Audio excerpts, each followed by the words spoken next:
Good morning. Welcome to English Mirror.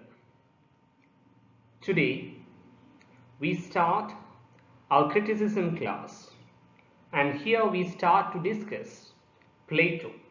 Is widely considered the pivotal figure in the history of ancient Greek and Western philosophy, along with his teacher Socrates and his most famous student Aristotle. Plato has also often been cited as one of the founders of Western religion and spirituality. Let us deal with the major arguments of Plato in connection with literary criticism and theory.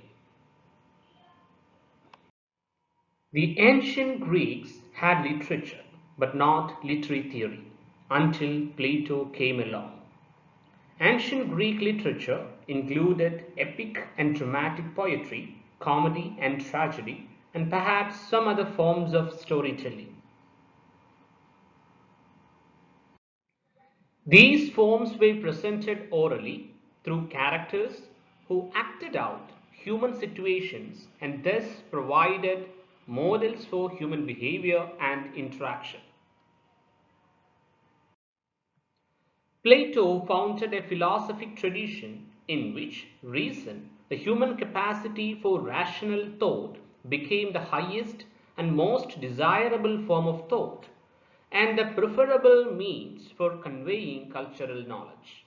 Reason, for Plato, was a process of logical deduction as demonstrated in his Socratic dialogues.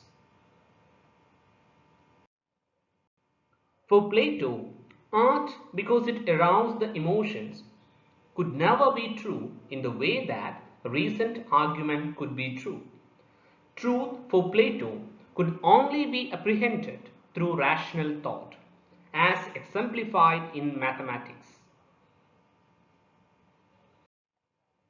Plato's preference for reason over emotion and for the truths of mathematics over the truths of human feeling came in part from his insistence that reality resided in forms that were eternal and unchanging, rather than in the chaotic and ever shifting material world where human beings lived.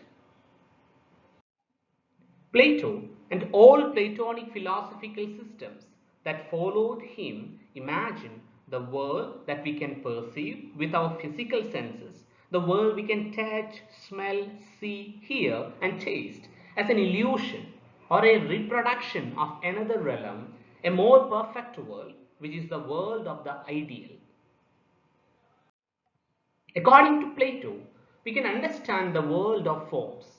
Philosophers used logic and reason to discover truth.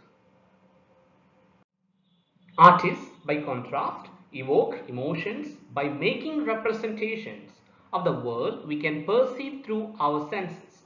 For Plato, all art was representational. Whether in words or colors, poetry or painting, art created pictures of the material perceivable world, which Plato called nature. But since nature was itself only a reproduction, a copy of what existed in perfect forms in the realm of the ideal, any art that reproduced nature was merely copying from a copy. For Plato, an artist's work was always twice removed from the world of truth and ideal perfection.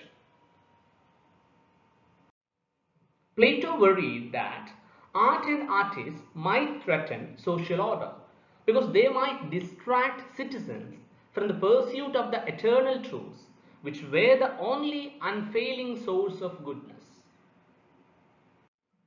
In the Republic, he reluctantly but firmly banishes all poets as too dangerous to remain in his ideal society.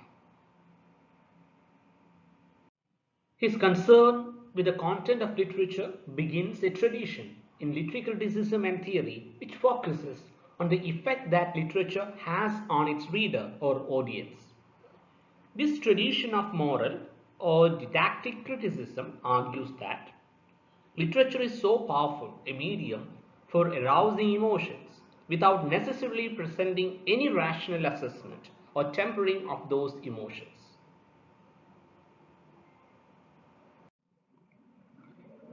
Summing up the major points, Plato's view on art. Art is useless. Art is potentially dangerous for several reasons. First one, it is deceptive. Second one, mainly concerned with sensual pleasure. Third one, physically destabilizing. Fourth one, leads to immorality. And fifth one, politically dangerous threat to common good. Thank you for watching this video.